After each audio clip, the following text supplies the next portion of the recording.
शिक्षक माने होउचंती ओडिशा रे सबुठारु बेसी राजनीति करथुवा लोक शिक्षक मान शिक्षक ग्रामांचल तो नेतृत्व विधायक माने सुपारिश करिवे तो पॉलिटिकल बेसिस में तमार सेई करिवे। उद्देश्य कारण एमाने से आकु तो जी नेतागिरी करछि बीजेपी सपोर्ट रे अछि बीजेपी एमएलए अछि तो विदा करते विदा कर 2024 निर्वाचन पूर्व 10 जन शिक्षक बदली करा जाउतला सेटा भी जिला प्रतिनिधि सुपारिश रे वर्तमान सेटा हला 15 जन को सेटा करा तो गला नियम थिला एबे भी नियम अछि अछि जे नियमटा अछि किंतु एटी शिक्षा क्षेत्र रे गोटे माने लीगली गोटे जिंस रहि गला जे राजनीति नेता चाप होला मानकर तापर काम सांसद आ रहिला इंटरफेरेंस रही दुनिया जो मु ए जो कथा कहली आपन को तो यही जो धारणा रही जे सरकार का माल दरिया में डाल जे सरकारी हेले किसी करबा दरकार नहीं मु किछि न कले मध्य मते दरमाटा निश्चित भाव में मिल मु रिटायरमेंट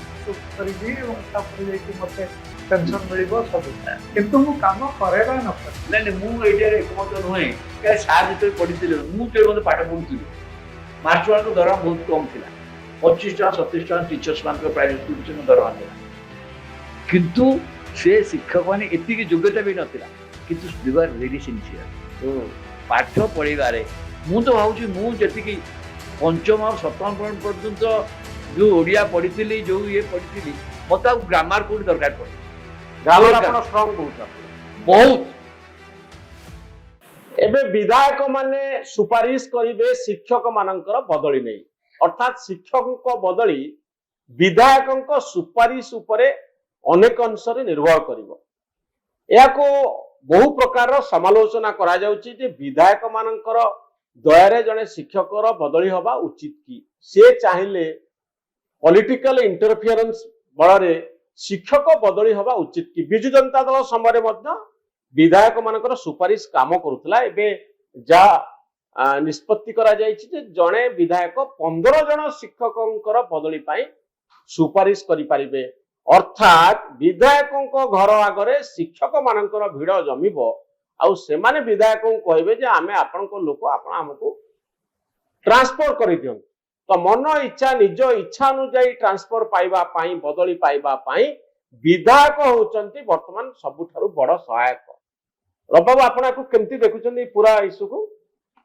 भावुँ निष्पत्ति कहीं सरकार ने बुझी पार आ बीजेडी बेले शिक्षा- आपण किछ कहू नथिले विजेडी बेले शुणु से एमती नियम करन मु कहूँ से विधायक माने शिक्षक मान बदली कार्य करुले हां एबे भी हुएत भी करुचंती करि परिबे किए बदली करके तांकर जिए तांकर ब्लॉक रे अछंती ब्लॉक शिक्षा अधिकारी बा जिला शिक्षा अधिकारी से माने कोन बेले तांको कहले से तांको डरी करूचंती परा सेठी कथा नुहे आपण जानचंती शिक्षा विभाग विशेष भाव प्राथमिक और माध्यमिक शिक्षा व्यवस्था ओडिशा रे एपरि अवस्था पहुंची गोटे साधारण लोक जी गरीब लोक टी हो सी सरकारी स्कूल को पिलाटी पठेला बेलू छतर भावुची जदि तार सामान्य सामान्य सच्छलता अच्छी से सरकारी स्कूल पठाऊनी कहीं पठाऊनी फॉर व्हाट सरस्वती खाइबा- शिशु मंदिर बर्तन चारिआडे सरस्वती मंदिर हो ना विभिन्न अनुष्ठान लोक सरकारी कहीं जाऊना कारण सरकारी शिक्षा व्यवस्था एत सुविधा सत्ते खाइबा दिया ये हूँ यहाँ गोटे पाठ अपेक्षा आ सब कथा माने शिक्षा क्षेत्र सेठी रे पाठ व्यतीत आ सब राजनीति कहूँ शिक्षा व्यवस्थाटा प्राथमिक माध्यमिक शिक्षा गोटे दुर्नीति माने करप्शन भर्ती हो गलानी 5टी कथा तो देखिथिले आपण प्राथमिक शिक्षा रे एवं एई दुर्नीति को आहुरी बलवत्तर करदा पई मु भाबुची एई मास्टर मान गोटे शिक्षक बदलियो कि नाही से सेठिकार जो माने पूरा पॉलिटिसाइज हो गला बोली आपण सब भाबुछन स्कूल पूरा व्यवस्था एकदम माने आहुरी करप्शन बढ़ी जीवो एवं शिक्षा अधिकारी जे अछंती ब्लॉक रे आ जिला रे से तो एमएल में शिक्षक कहबे अरे एमएल नोट नहीं आसु लिखा सी पैसा नबो एमएल पैसा नहीं सुपारिश करबे आ एमएलए पैसा नहीं सुपारिश करिवे नहीं से व्यवस्था है आ कोन कारण बाबू एमएलए मानन को सुपारिश करी कि सुपारिश ऊपर गोटे शिक्षकर बदली निर्भर करिवो आपण को केमती देखछन प्रथम कथा होची जे एई जो घटनाटी घटुची सेटा रबाबू जो कथा कहले सेटा अणानुष्ठानिक भाव में होउथेला से जो कथा कहले एकमत अर्थात जोटा अणानुष्ठानिक भाव में होउतला सेटा वर्तमान आनुष्ठानिक हियला हां କାରଣ ପ୍ରଥମ କଥା ହଉଛି ଯେ ଗୋଟେ ଶିକ୍ଷକକୁ ବଦଳି କରିବାର ଦରକାରଟା କଣ? ଏଇଟା ହେଲା ଗୋଟେ ବଡ କଥା। ସେ ଗୋଟେ ଶିକ୍ଷକକୁ କଣ ପାଇଁ ବଦଳି କରାଯିବ? ବର୍ତ୍ତମାନ ଧରାଯାଉ ଶିକ୍ଷକକୁ ଯୋଉଥିପାଇଁ ବର୍ତ୍ତମାନ ଧରାଯାଉ ବଦଳି କରାଯାଉଛି ତାର ଉଦ୍ଦେଶ୍ୟ ନୁହେଁ ଯେ ସେ ପାଠ ପଢଉନି ସେଇଥିପାଇଁ ତାକୁ ବଦଳି କରାହଉଛି। ତା ଅନ୍ୟ କାରଣ ଅଛି। କଣ କାରଣ ଅଛି? ମାନେ ଧରାଯାଉ ଅନେକ ଶିକ୍ଷକ ଅଛନ୍ତି ଯୋଉମାନେ କି ହଉଛନ୍ତି ସ୍ଥାନୀୟ ବିଭିନ୍ନ ରାଜନୈତିକ ଦଳର ନେତା। ଯୋଉମାନେ ନେତାଗିରି କରନ୍ତି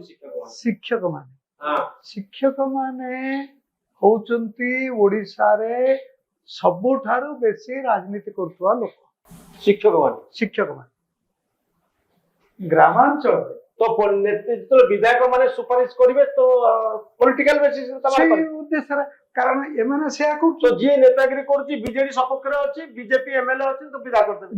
2024 ନିର୍ବାଚନ ପୂର୍ବରୁ 10 ଜଣ ଶିକ୍ଷକଙ୍କୁ ବଦଳି କରାଯାଉଥିଲା, ସେଟା ବି ଜିଲ୍ଲା ପ୍ରତିନିଧିଙ୍କ ସୁପାରିଶରେ। ବର୍ତ୍ତମାନ ସେଟା ହେଲା 15 ଜଣକୁ ସେଟାକୁ କରାଗଲା। ନିୟମ ଥିଲା, ଏବେ ବି ନିୟମ ଅଛି। ସେଇ ନିୟମଟା ଅଛି, କିନ୍ତୁ ଏଠି ଶିକ୍ଷା କ୍ଷେତ୍ରରେ ଗୋଟେ ମାନେ ଲିଗାଲି ଗୋଟେ ଜିନିଷ ରହିଗଲା ଯେ ରାଜନୈତିକ ଚାପ ରହିଲା, ଚାପରେ କାମ ସାଂସଦ ଆଉ ରହିଲା ଇଣ୍ଟରଫେରେନ୍ସ ରହିବ। ଆଜ୍ଞା ଶିକ୍ଷକ ବଦଳି ସାର୍ ଯେମିତି କହିଲେ, ଶିକ୍ଷକ କିଏ ବଦଳି କରିବାକୁ କହିବ? ସେ ଗାଁରେ ସବୁ ସ୍କୁଲରେ, ପ୍ରାଥମିକ ସ୍କୁଲ ହାଇସ୍କୁଲରେ ଗୋଟେ କମିଟି ଅଛି। ପ୍ୟାରେଣ୍ଟସ କମିଟି କୁହନ୍ତୁ, ଆପଣ ମ୍ୟାନେଜମେଣ୍ଟ କମିଟି କହୁଅଛି।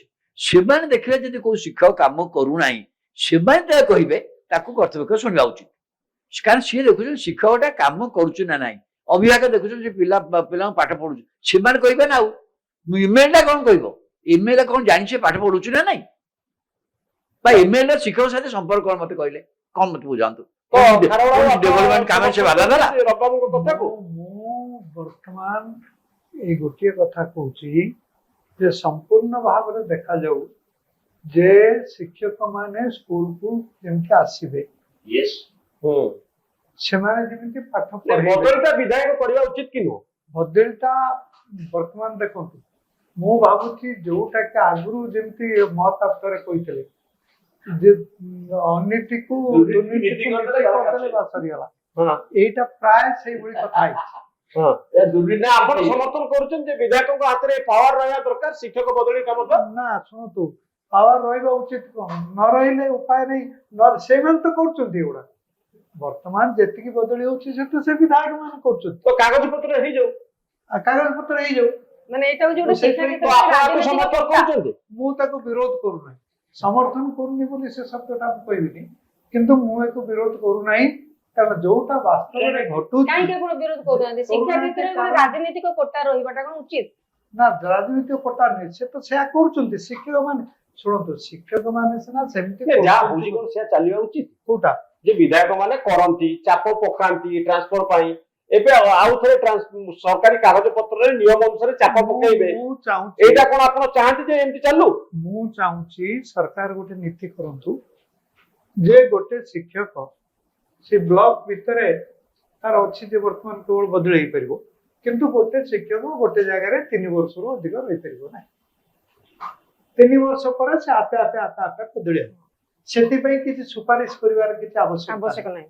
ଏଇଭଳି ଭାବରେ ଯଦି ଗୋଟେ ନୀତିଗତ ନିଷ୍ପତ୍ତି ନୀତିଗତ ନିଷ୍ପତ୍ତି ହେଲେ କରପସନ ହବନି। କିନ୍ତୁ କରପସନ ପାଇଁ ବ୍ୟବସ୍ଥା, ମୁଁ କହିଲି ଶିକ୍ଷା ବ୍ୟବସ୍ଥାରେ ଗୋଟେ ସବୁଠୁ କରେକ୍ଟ ବ୍ୟବସ୍ଥା। କାହିଁକି ମୁଁ କହିବି ସରକାରୀ ସ୍କୁଲକୁ, ଏଠି ଯେ ଘରେ ଅତି ଗରିବ ଲୋକ ତା ପିଲାଟା ମଧ୍ୟ ସରକାରୀ ସ୍କୁଲ ସେ ପଠେଇବାକୁ ଚାହୁଁନି, କାରଣ ସେଠି ପାଠ ପଢା ହୁଏନି, ସବୁବେଳେ ପାଠ ପଢା ହୁଏନି। ସେଇଟାକୁ ଦେଖିଲେ ନା ମାଷ୍ଟର ବଦଳି ଦେଖିବେ ଆପଣ। 40,000 ଟଙ୍କା ଦରମା ପାଉଛନ୍ତି, ସେମାନେ 50,000 ଟଙ୍କା ଦରମା ପାଉଛନ୍ତି। ଆପଣ ଏଇ ପଶ୍ଚିମବଙ୍ଗ କଥା ଦେଖିଲେ, ସେଠି ଯୋଉଭଳି ଭାବରେ ସେ ପାର୍ଥ ଚାଟାର୍ଜୀ ଯିଏ ମନ୍ତ୍ରୀ ଥିଲେ, ତାଙ୍କ ଘରୁ ଯୋଉ ନୋଟ ଯୋଉ ବାହାରିଥିଲା, ୟାର ଅର୍ଥ କଣ? ସମ୍ପୂର୍ଣ୍ଣ ଭାବରେ ଭ୍ରଷ୍ଟ ହେଇସାରିଛି। ଆଉ ସେଇଥିପାଇଁ ତ ସରସ୍ୱତୀ ଶିଶୁ ମନ୍ଦିର ଗାଁ ଗାଁରେ ଖୋଲା ଯାଉଛି, ଆଉ ସରକାରୀ ସ୍କୁଲରେ ପିଲା ନାହାନ୍ତି। ସରକାରୀ ସ୍କୁଲ ବନ୍ଦ ହଉଛି ସେଇଥିପାଇଁ। ମଧ୍ୟ ସେଠି ପାଠ ଲୋକ ସେଠି ଭଲ ରେଜଲ୍ଟ କରୁଛନ୍ତି କରୁଛନ୍ତି। ଆଉ ଏ କାରଣରୁ ସରକାରୀ ସ୍କୁଲ ସବୁ ବନ୍ଦ ହଉଛି, ପିଲା ହଉନାହାନ୍ତି। ଯଦିଓ ସରସ୍ୱତୀ ଶିଶୁ ମନ୍ଦିରରେ ପଇସା ଦବାକୁ ପଡୁଛି, ହଁ ଏଠି ବିନା ପଇସା ପଇସା ଖାଇବାକୁ ଦିଆ ହଉଛି, ତା ସତ୍ତ୍ୱେ ଲୋକ ସେଠି ସରସ୍ୱତୀ ଶିଶୁ ମନ୍ଦିରରେ ପଇସା ଦବାକୁ ପଡୁଛି। ଯୋଉଠି ବିଧାୟକ ସମସ୍ତଙ୍କୁ ଭଲ ଲାଗୁଛି ନାଇଁ ତା ନୁହେଁ, ପାଠ ଚାହୁଁଛନ୍ତି ପିଲାମାନେ, ପ୍ରାଇଭେଟ ଚାହୁଁଛନ୍ତି ଯଦି ଆଜିକାଲି ପାଠ। ଏ ସରକାରୀ ସ୍କୁଲ ଉପରୁ ଆସ୍ଥା କାହିଁ ତୁଟି ଯାଉଛି? ପାଠ କମ କରଣ୍ଟ ସିଷ୍ଟମଟା କରଣ୍ଟ କରୁଛି, ଆଉ କାରଣ କରିବା ପାଇଁ ଆହୁରି ବ୍ୟବସାୟ ଇଏ କରୁଛନ୍ତି, ମାଷ୍ଟର ଟ୍ରାନ୍ସଫର ଇମେଲ ମାନଙ୍କୁ ଭର୍ତ୍ତି କରି। ସିଷ୍ଟମର କରପ୍ଟ ସିଷ୍ଟମ ହବାର କାରଣ କହୁଛି। ମୁଁ ଆପଣଙ୍କୁ ଗୋଟେ ଉଦାହରଣ ଦଉଛି ଯେ ମୁଁ ଟ୍ରେନରେ ସବୁବେଳେ ଯିବା ଆସିବା କରେ। ଯେତେବେଳେ ସରକାରୀ ମାନେ ତାର ଯୋଉମାନେ କ୍ଲାସ 4 ଏମ୍ପ୍ଲୟି ମାନେ ସବୁ ଥିଲେ ରେଲୱେର, ଯୋଉମାନେ ସଫାସଫି କରୁଥିଲେ ତାଙ୍କ ଉପରେ ଦାୟିତ୍ୱ ଥିଲା, ସେତେବେଳେ ଆପଣ ଦେଖିବେ ଏତେ ଅଳିଆ ଆବର୍ଜନା ଟ୍ରେନ ଭିତରେ ଭର୍ତ୍ତି ଥିଲା କହିବା କଥା ନୁହେଁ। କିନ୍ତୁ ବର୍ତ୍ତମାନ ଆଉ ସେମାନେ ସରକାରୀ ଚାକିରିଆ ନୁହେଁ, ଆଉଟସୋର୍ସିଂ, ଏବଂ ସେ ବର୍ତ୍ତମାନ ସେଟା କ୍ଲିନ୍ ଅଛି, କ୍ଲିନ୍ ହେଲେ ଯାଇକି କଣ୍ଟ୍ରାକ୍ଟର ପଇସା ପାଇବ। ଯାଇକି ପଇସା ପାଇବ। ହଁ ତେଣୁ କରିକି ବର୍ତ୍ତମାନ ସେ Accountability ବ୍ୟବସ୍ଥା ପାଇଁ। ହୁଁ। ଯେ ସରକାରୀ ଚାକିରିରେ ସମସ୍ତେ ଚାହୁଁଛନ୍ତି ଯେ ମତେ ଆପଣ ତ ଟିକେ ଏଠି ଖାଲି ଥିଲେ। ଗୋଟେ ହଁ। ଯେ ଏଇ ଯୋଉ ସମସ୍ତେ ଚାହାନ୍ତି ଯେ ମତେ ପରମାନେଣ୍ଟ କରିଦିଆଯାଉ। କାହିଁକି ପରମାନେଣ୍ଟ କରିଦିଆଯାଉ? ନା ପରମାନେଣ୍ଟ କଲେ ମୁଁ ଆଉ କାମ ଦରମା ପାଇବି କିନ୍ତୁ କାମ କରିବି ନାହିଁ। ସେଇଥିପାଇଁ ସମସ୍ତେ ଚାହୁଁଛନ୍ତି। ଦେଶର ମାନସିକତାଟାକୁ ସମ୍ପୂର୍ଣ୍ଣ ଭାବରେ ନଷ୍ଟ ହେଇଯାଇଛି ଏବଂ ସେଥିପାଇଁ ଶିକ୍ଷକ ମାନଙ୍କୁ ବା ରାଜନେତା ମାନଙ୍କୁ କାରଣ ଆପଣ ଏତେ ବଡ ପଦବୀରେ ଥିଲେ, ଇଣ୍ଡିଆନ ରେଲୱେ ସର୍ଭିସ ଖାରବେଳ ବାବୁ ଥିଲେ। ମୋର ଖାରବେଳ ବାବୁଙ୍କୁ ଗୋଟିଏ ପ୍ରଶ୍ନ ଯେ ସରକାରଙ୍କ ପାଖରେ ଆପଣ ଯୋଉ ଟ୍ରେନିଂ ନେଇଥିଲେ ଆଉ ପ୍ରାଇଭେଟ କମ୍ପାନୀକୁ ଯୋଉ ସିଓ ମାନେ ମ୍ୟାନେଜ କରୁଛନ୍ତି, ତାଙ୍କ ଟ୍ରେନିଂଟା କଣ ଏତେ ଭଲ, ଆପଣଙ୍କ ଟ୍ରେନିଂଟା କଣ ଏତେ ଖରାପ? ଆପଣ ଦେଖନ୍ତୁ ଓଡିଶାରେ ଯେତେ ୟୁନିଭର୍ସିଟି ଅଛି, ଯୋଉମାନେ ଓଡିଶାରେ ୟୁନିଭର୍ସିଟି ତିଆରି କରିଛନ୍ତି ପ୍ରାଇଭେଟ ୟୁନିଭର୍ସିଟି, ସେମାନଙ୍କର ରାଙ୍କ ଉତ୍କଳ ୟୁନିଭର୍ସିଟି ଅନ୍ୟାନ୍ୟ ୟୁନିଭର୍ସିଟି ଠାରୁ ଭଲ ହେଇସାରିଲାଣି। ସରକାର ପରା ଗୋଟେ ବଡ ଶକ୍ତି, ସରକାର ପାଖରେ ପରା ସବୁଠାରୁ ଭଲ ରିସୋର୍ସେସ୍ ଅଛି। ସରକାର କାହିଁକି ମ୍ୟାନେଜରିଆଲ ପାୱାର ତାଙ୍କର କମି ଯାଉଛି ମୁଁ କି ଜାଣିପାରୁନି। ଆର କାରଣ କଣ? ସରକାରଙ୍କ ପାଖରେ ମ୍ୟାନେଜରିଆଲ କାପାସିଟି କାହିଁକି କମୁଛି? ୟାର ସରକାରଙ୍କର କମି ଯାଉନି। ଧରିନିଆ ଯୋଉ ମୁଁ ଏଇ ଯୋଉ କଥା କହିଲି ଆପଣଙ୍କୁ, ଯେ ଏଇ ଯୋଉ ଧାରଣା ରହିଛି ଯେ ସରକାର କା ମାଲ ଦରିଆ ମେ ଡାଲ, ଯେ ସରକାରୀ ହେଲେ କିଛି କରିବା ଦରକାର ନାହିଁ, ମୁଁ କିଛି ନ କଲେ ମଧ୍ୟ ମତେ ଦରମାଟା ନିଶ୍ଚିତ ଭାବରେ ମିଳିବ, ମୁଁ ରିଟାୟାରମେଣ୍ଟ କରିବି ଏବଂ ତାପରେ ଯାଇକି ମତେ ପେନସନ ମିଳିବ ସବୁ, କିନ୍ତୁ ମୁଁ କାମ କରେ ବା ନ କରେ। ନାଇଁ ମୁଁ ଏଇଟାରେ ଏକମତ ନୁହେଁ। କାରଣ ସାର୍ ଯେତେବେଳେ ପଢିଥିଲେ, ମୁଁ ଯେତେବେଳେ ପାଠ ପଢୁଥିଲି, ମାଷ୍ଟର ମାନଙ୍କ ଦରମା ବହୁତ କମ ଥିଲା। 25 ଟଙ୍କା 27 ଟଙ୍କା ଟିଚର୍ସ ମାନଙ୍କ ପ୍ରାଇଭେଟ ସ୍କୁଲ ଟିଚରଙ୍କ ଦରମା ଥିଲା। କିନ୍ତୁ ସେ ଶିକ୍ଷକ ମାନେ ଏତିକି ଯୋଗ୍ୟତା ବି ନଥିଲା, କିନ୍ତୁ ଦେ ଆର୍ ଭେରି ସିନସିୟର ପାଠ ପଢେଇବାରେ। ମୁଁ ତ ଭାବୁଛି ମୁଁ ଯେତିକି ପଞ୍ଚମ ଆଉ ସପ୍ତମ ପର୍ଯ୍ୟନ୍ତ ଯୋଉ ଓଡିଆ ପଢିଥିଲି, ଯୋଉ ଇଏ ପଢିଥିଲି, ମତେ ଆଉ ଗ୍ରାମାର କୋଉଠି ଦରକାର ପଡୁନି। ଗ୍ରାମର ଆପଣ ଷ୍ଟ୍ରଙ୍ଗ ବହୁତ। ଆପଣ ବହୁତ ଶିକ୍ଷକ ମାନଙ୍କର ସେ ଯୋଉ ଡେଡିକେସନ। ନାତି ନାତୁଣୀଙ୍କୁ ପଢଉଛନ୍ତି ବାବୁ, ଆପଣ କହୁଛନ୍ତି ଇଂଲିଶ ମିଡିୟମ ସ୍କୁଲ ଦେଖ, ଆପଣ କଣ ଆଉ ସେ ଗଭର୍ଣ୍ଣମେଣ୍ଟ ସ୍କୁଲକୁ ପଠେଇବେ? ଆପଣଙ୍କ ମୋ ପୁଅ ତ ଇଂଲିଶ ମିଡିୟମ ସ୍କୁଲ ପଢିଲା, କିନ୍ତୁ ମୋ ପୁଅ ପଢିଲେ ମଧ୍ୟ ମୁଁ ତାକୁ, ଯେହେତୁ ମୁଁ ଗୋଟେ ଓଡିଆ ଖବର କାଗଜର ଲୋକ, ମୋ ପୁଅ କିନ୍ତୁ ହାୟର ଓଡିଆ ଅପସନାଲ ନବ ସବଜେକ୍ଟ, ତା ହାୟର ଓଡିଆ ସବଜେକ୍ଟ ତାକୁ ମୁଁ କହିବି। ସେ ସବଜେକ୍ଟ ତାଙ୍କ ସ୍କୁଲ ବାଲା କହୁଥିଲେ ହିନ୍ଦୀ ନିଅନ୍ତୁ ଭଲ ନମ୍ବର ରହିବ, ଆପଣଙ୍କର ନଥିଙ୍ଗ ଡୁଇଂ, ଓଡିଆ ନବ, କମ ନମ୍ବର ରହିଲେ ମଧ୍ୟ ଓଡିଆ ନବ। ଇଏ ଯୋଉ ବର୍ତ୍ତମାନ ମୋଟ ଉପରେ ବର୍ତ୍ତମାନ କଥା ହଉଛି ଯେ ଏଇ ଯୋଉ କେବଳ ହାୟର ୟୁନିଭର୍ସିଟି ମାନଙ୍କୁ ଛାଡିଦେଲେ ଅନ୍ୟ ସବୁ ସ୍ତରରେ କେବଳ ଯୋଉମାନେ ଚାହୁଁଛନ୍ତି ସରକାରୀ ସ୍କୁଲରେ ପଢିବା ପାଇଁ କେବଳ ତାଙ୍କୁ ଛାଡିଦେଲେ, ନହେଲେ ଏତେ ଗୁଡିଏ ସ୍କୁଲ ରଖିବାର କିଛି ଆବଶ୍ୟକତା ନାହିଁ। ସ୍କୁଲ ସଂଖ୍ୟା କମିଲାଣି। କମିଲାଣି।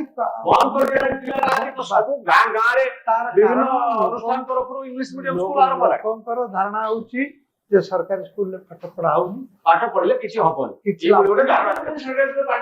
ଆଚ୍ଛା ଶୁଣୁ, ସେତେବେଳେ କଣ ଥିଲା, ଏଇ ଯୋଉ ସ୍ୱାଧୀନତା ସଂଗ୍ରାମ ଚାଲିଥିଲା, ସେତେବେଳେ ଗାନ୍ଧୀଙ୍କର ଯୋଉ ଧରଣର ଗୋଟେ ପ୍ରଭାବ, ଗୋଟେ ବ୍ୟାପକ ପ୍ରଭାବ ଥିଲା, ସେତେବେଳେ ମୁଁ ଦେଖିଛି ଯେ ଆମ ଗାଁରେ ଧରାଯାଉ କିଏ ତାସ ଖେଳୁଥିବ, କିଏ ବିଟ୍ ଆଣୁଥିବ, କିଏ ଗୁଡା ବସୁଥିବ, ହଠାତ୍ କହିବେ ଯାଇ ମାଷ୍ଟର ଆସିବେ, ସାଙ୍ଗେ ସାଙ୍ଗେ ସମସ୍ତେ ସବୁ ବିଡି ଫିଡି ବନ୍ଦ କରିଦେବେ। କିଏ ଗୋଡା ଘଷୁଥିବ ଆଉ ଘଷିବନି, କିଏ ତାସ ଖେଳୁଥିବ ବନ୍ଦ କରିଦେବ। ଯେମିତି ଶିକ୍ଷକ ଗୋଟେ କାନ୍ଧରେ ଗୋଟେ ଗାମୁଛା ପକେଇକି, ଜାମା ନଥିବ, ଗୋଟେ ଫତେଇ ପିନ୍ଧିଥିବ, ଗୋଟେ ଧୋତି ପିନ୍ଧା ଲୋକଟେ ଯେତେବେଳେ ଆସିବ ସମସ୍ତେ ମୁଣ୍ଡ ଲୁଚେଇକି ଜୁହାର ହଉଥିବ। କାରଣ ସେତେବେଳେ ଗାନ୍ଧୀଙ୍କର ପ୍ରଭାବ ଫଳରେ ଗୋଟେ ଧାରଣା ଥିଲା ଯେ ଶିକ୍ଷକର କର୍ତ୍ତବ୍ୟ ହଉଛି ରାଷ୍ଟ୍ରକୁ ନିର୍ମାଣ କରିବା। ଶିକ୍ଷକ ହଉଛି ଗୋଟେ ରାଷ୍ଟ୍ର ନିର୍ମାତା। ସେଥିପାଇଁ 27 ଟଙ୍କା ଦରମା ପାଉ କି 30 ଟଙ୍କା ଦରମା ପାଉ, ସେ ସେଥିରେ କାମ କରୁଥିବ। ବର୍ତ୍ତମାନ ଯଦି ଯୋଉ ବିଧାୟକଙ୍କ ହାତରେ ଯଦି ସବୁ ରହିଲା, ତାହେଲେ ସରକାରଙ୍କ ଯୋଉ ସରକାରୀ କ୍ଷେତ୍ର ଯୋଉ ସର୍ଭିସ କଣ୍ଡକ୍ଟ ରୁଲ କୁ ଉଲ୍ଲଂଘନ ଏଟା କରୁନି କି? କରିବ ନା? ନା ଯୋଉଟା ମାନେ ଆପଣ ଏଇ କିଛି ଦିନ ତଳେ ଆପଣ ଜାଣିଥିବେ ଯେ ପାରମ୍ପରିକ ମନୋଜ ଆହୁଜା ମଧ୍ୟ ଗୋଟେ କଥା କହିଥିଲେ ଯେ ମୁଖ୍ୟ ସଚିବ ଶାସନ ଯେତେବେଳେ ବଦଳି କେହି କରିପାରିବେନି, କିଏ ମୁଖ୍ୟ ଶାସନ ସଚିବ ମୁଖ୍ୟ ଶାସନ ସଚିବକୁ କେହି ବଦଳି କରିପାରିବେନି।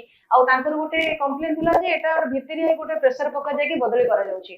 ଯଦି ଏଇଟା ଯଦି ଏମଏଲଏ ମାନଙ୍କ ହାତରେ ଯଦି ଜିନିଷଟା ରହିବ, ତାହେଲେ ସରକାରୀ କ୍ଷେତ୍ରରେ ଏଟା ଗୋଟେ ସର୍ଭିସ କଣ୍ଡକ୍ଟ ରୁଲ ଗୋଟେ ଉଲ୍ଲଂଘନ କରୁଛି ନା? ନାଇଁ ଶୁଣନ୍ତୁ, ଯୋଉ ଏମଏଲଏ ମାନଙ୍କୁ ଆପଣ ଯୋଉ କଥା କହୁଛନ୍ତି, ଏମଏଲଏ କିଏ? ସେ ତ ସେ ଲୋକମାନଙ୍କ ଦ୍ୱାରା ନିର୍ବାଚିତ। ସେ କଣ ଏକ୍ଜିକ୍ୟୁଟିଭ? କିଏ? ନା ପବ୍ଲିକ ଫଙ୍କସନ, ସେ ଅଲଗା ତାଙ୍କର କାମ ନା, ସେ କେମିତି ଏକ୍ଜିକ୍ୟୁଟିଭ ପାୱାର? ନାଇଁ ଆପଣ ଦେଖନ୍ତୁ, ଧରାଯାଉ ଆପଣ ଯଦି କୁହାଯାଇଥାନ୍ତା ଯେ ଆପଣ ଏମପି କହିବେ ରେଲୱେ ଅଫିସରଙ୍କର ଟ୍ରାନ୍ସଫର ପାଇଁ, ସିଏ ସୁପାରିଶ କରୁଛି ଆଜ୍ଞା, ସେ କଣ ଟ୍ରାନ୍ସଫର କିନ୍ତୁ କରୁଛି? 15ଟା କରିପାରିବେ, ଆଉ ସେ 15ଟା କରିପାରିବେନି, 15 କାଇଁ ଲେଖୁଛନ୍ତି? କରିବେ ବୋଲି ସୁପାରିଶ କରିପାରିବେ, କରିପାରିବେନି। 15 ଆଉ 20ଟା କଣ କରିପାରିବେ?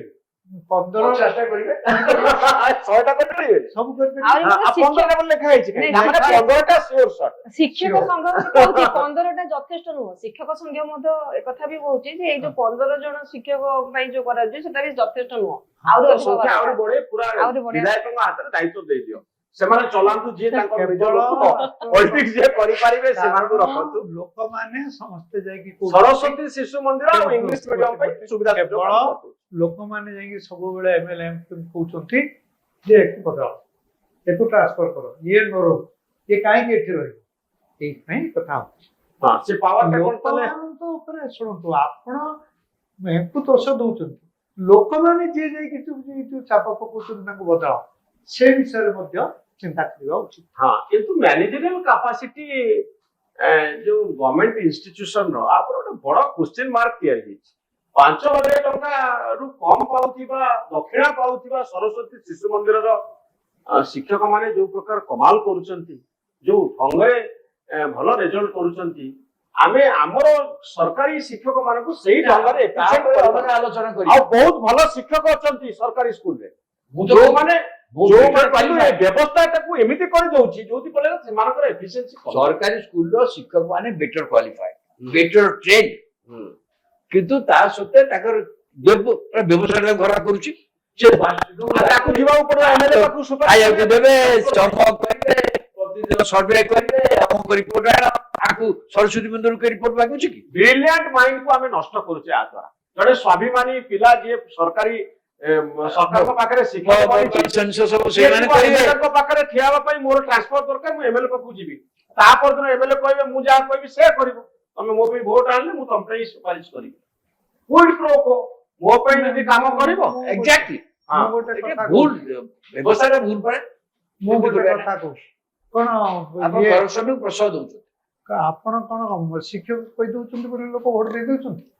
ନା, ଶିକ୍ଷକ ମାନେ ରାଜନୀତି କରୁଛନ୍ତି କହିଲେ ନା, କହିଲି ନା, ରାଜନୀତି ସେଠି ବସିକି ତା ମାନେ ସେମାନେ ପାଠ ନ ପଢେଇ ବାକି ସବୁବେଳେ ଅନ୍ୟାନ୍ୟ କାମ କେବଳ ପାଠ ପଢିବେ, କେବଳ ରାଜନୀତି କଲେ ତାହେଲେ ସେ ସିଓର ଆହୁରି ଅଧିକା ହେଇଗଲା। ଯାହାର ବିଜେଡି ପ୍ରତି ସିମ୍ପାଥି ଥିବ କି ବିଜେପି ପ୍ରତି ଥିବ, ଅପର ପାର୍ଟିର ଏମଏଲଏ କହିଲେ ମୁଁ ତତେ ସୁପାରିଶ କରିବି ଯଦି ତୁ ମୋ ପାର୍ଟି ମତେ ସମର୍ଥନ କରିବୁ, କିନ୍ତୁ ପୁରା ପଲିଟିସାଇଜ ହେଇଗଲା ବ୍ୟବସ୍ଥା। କିନ୍ତୁ ମୁଁ ଗୋଟିଏ କଥା କହୁଛି ଯେ ଦିନକୁ ଦିନ ସରକାରୀ ଶିକ୍ଷା ଅନୁଷ୍ଠାନ ମାନଙ୍କର ମର୍ଯ୍ୟାଦା କମି ଯାଉଛି, ଆହୁରି କମିବ।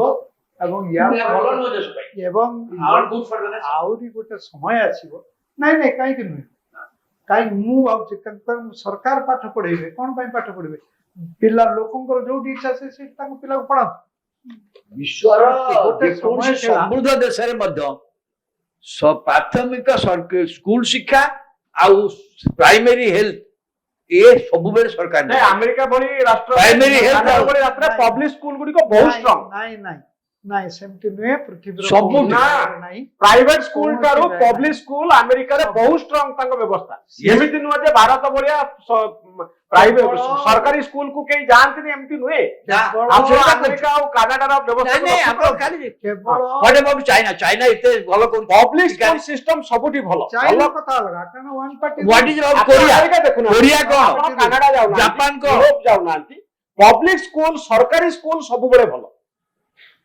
ଆଉ ଜର୍ମାନୀରେ ତ ଆପଣ ଯଦି ୟୁରୋପ ଯିବେ ଜର୍ମାନୀରେ ପବ୍ଲିକ ସ୍କୁଲକୁ ସେମାନେ ଶିକ୍ଷା ବ୍ୟବସ୍ଥାକୁ ପ୍ରାଇଭେଟାଇଜ କରିନାହାନ୍ତି ଭାରତରୁ ଯିଏ ଯାଉଛନ୍ତି ପଢିବା ପାଇଁ ଯଦି ଆପଣ ଜର୍ମାନୀରେ ଟ୍ୟୁସନ ଫି ନାହିଁ ସେମାନେ ତାକୁ ଗୋଟେ ହୋଲିଷ୍ଟିକ ୱେରେ ଦେଖନ୍ତି ଗୋଟେ ଏଥିକାଲ ପ୍ରାକ୍ଟିସ ଭାବରେ ଦେଖନ୍ତି Yes. ଆପଣ ପବ୍ଲିକ ସ୍କୁଲ ସିଷ୍ଟମକୁ ଯୋଉ ଆମେ ଦବେଇ ଦଉଛେ ଯେ ଯିଏ ଯାହାର ପ୍ରାଇଭେଟ ସ୍କୁଲରେ ପଢୁଛି ପଢୁ ସରକାର ତାଙ୍କ ବାଟରେ ଚାଲନ୍ତୁ ସରକାରୀ ହସ୍ପିଟାଲ ଆଉ ସରକାରୀ ସ୍କୁଲ ଭଲ ରାଷ୍ଟ୍ରର କାମ ହଉଛି ଭଲ ଟ୍ରାନ୍ସପୋର୍ଟ ଦବ ଭଲ ସ୍କୁଲ ଦବ ଆଉ ଭଲ ପିଲାଙ୍କୁ ପାଠ ପଢେଇବ ଏସବୁ ଭଲ ସରକାରୀ ଆପଣ ହସ୍ପିଟାଲକୁ ବି ଯଦି ଯିବେ ଫରେନ୍ କଣ୍ଟ୍ରିର ଭଲ କଣ୍ଟ୍ରିରେ ସେମାନେ ସରକାରୀ ହସ୍ପିଟାଲରେ ଟ୍ରିଟମେଣ୍ଟ ହୁଅନ୍ତି ପ୍ରାଇଭେଟ ଅଛି କିନ୍ତୁ ଦୁର୍ବଳ ନୁହନ୍ତି ସରକାର Exactly. ସେ ଚାହୁଁଛି ପ୍ରାଇମେରୀ ରେସ୍ପନ୍ସ ସରକାର କାମ କଣ କି ସରକାର କାମ କଣ ବୁଲିବେ ମୁଁ ସେଇଥିପାଇଁ ତ ଆସନ୍ତୁ। ବହୁତ ସମୟ ଭାବେ ଯେ ଆମର ମ୍ୟାନେଜରିଆଲ କ୍ୱାଲିଟି ଗଭର୍ଣ୍ଣମେଣ୍ଟର କାହିଁକି କମି ଯାଉଛି ସରକାରୀ ସ୍କୁଲ ଯିବା ପାଇଁ ଆମେ ଚାହୁଁନୁ ସରକାରୀ ଡାକ୍ତରଖାନା ଯିବା ପାଇଁ ଆମେ ଚାହୁଁନୁ ସରକାରୀ ଟ୍ରାନ୍ସପୋର୍ଟରେ ଆମେ ଯିବା ପାଇଁ ଚାହୁଁନୁ କିନ୍ତୁ ଆପଣ ତ ବ୍ରିଟିଶ ପ୍ରାଇମ ମିନିଷ୍ଟରଙ୍କୁ ଅନେକ ଥର ଦେଖା ହଉଛି ଫରେନ୍ କଣ୍ଟ୍ରିର ପ୍ରାଇମ ମିନିଷ୍ଟର ମାନେ ପବ୍ଲିକ ଟ୍ରାନ୍ସପୋର୍ଟରେ ଯାଆନ୍ତି Yes.